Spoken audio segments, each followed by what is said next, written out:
सवाल नंबर 18, एक दिन हबीब 3 किलोमीटर 750 मीटर पैदल चला और मजहर 2 किलोमीटर 825 मीटर पैदल चला, तब किसने कितना ज़्यादा फासला पैदल चला? 3 किलोमीटर 750 मीटर में से 2 किलोमीटर 825 मीटर क्या करेंगे हम? तफरीक करेंगे। 10 में से 5 छोटा है, यहाँ से हम पहले यहाँ पर ले लेंगे तो क्या हो जाएगा? 1750 मीटर। यहाँ 3 में से 1 यहाँ ले लिए तो यहाँ 2 किलोमीटर बाकी रह गया। अब 1750 में से तफरीक करेंगे, 5 बाकी है यहाँ पर।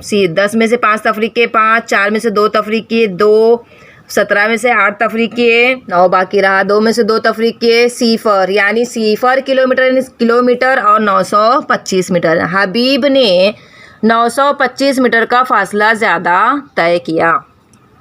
सवाल नंबर 19, शब्बीर ने 3 किलोग्राम 250 ग्राम टमाटर, 2 किलोग्राम 500 ग्राम मटर और 1 किलोग्राम 750 ग्राम फूल गोभी खरीदा, तो उसने कुल कितनी सब्जी तरकारी खरीदा? तो ये सब सब्जी की हमें क्या करनी होगी? जमा करनी होगी।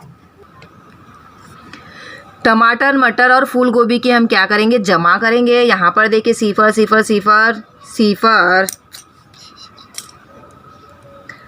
5 और सिफर 5, 5 में 5 मिलाए 10, 10 का सिफर हासिल आया 1, 1 और 2 3, 3 और 5 8, 8 और 7 15, 15 का 5 हासिल आया 1, 3 और 1 4, 4 और 2 6, 6 और 1 7, यानी क्या हो गया? 7 किलोग्राम 500 ग्राम। शब्बीर ने कुल 7 किलोग्राम 500 ग्राम सब्जी तरकारी खरीदा।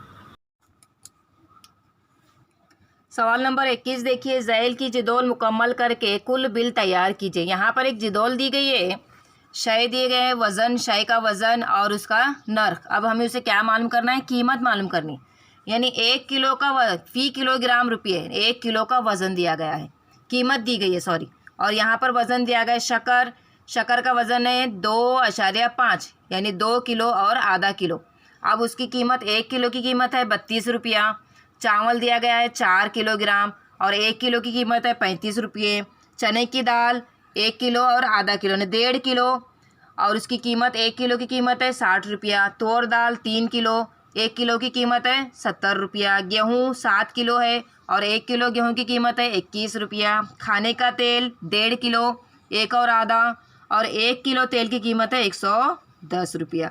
अब यहाँ पर 1 किलो की 32 है तो इसके और इसके हम क्या करेंगे? ज़र्ब करेंगे। ज़र्ब करेंगे तो क्या हो जाएगा? 80 रुपये हो जाएगा। 2 किलो 2.5 किलो शक्कर की कीमत कितनी होगी? 80 रुपया। अब इसी तरह 4 किलो चावल की कीमत 1 किलो की 35 है तो 4 किलो की हो जाएगी 140 रुपये। इसी तरह से 1 और आधा ने 1.5 किलो चने की दाल की 1 किलो की 60 रुपये है तो 1.5 किलो की कितनी हो जाएगी? 90 रुपये। समझ में आ रहा है बच्चों किस तरह से कर रही है? दोनों का हम क्या कर रहे हैं? ज़र्ब कर रहे हैं। तोर की दाल 3 किलो है, 3 किलो को 1 किलो की कीमत है 70, तो अब 3 से इसको क्या करेंगे? ज़र्ब करेंगे तो कितना हो जाएगा? 210 रुपये। 3 किलो चने की तोर की दाल की कीमत कितनी है? 210 रुपये। इस तरह से ये दोनों का ज़र्ब करेंगे तो हो जाएगा 147 रुपये। इसी तरह से 110 का 1 किलो खाने का तेल है तो यहाँ पर हमें 1.5 किलो का मालूम करना है तो यहाँ पर हो जाएगा 165 रुपये में 1.5 किलो तेल आएगा। अब इनकी टोटल करना है, इनकी कुल मालूम करना है, सबकी जमा करेंगे तो आ जाएगा 832 रुपये।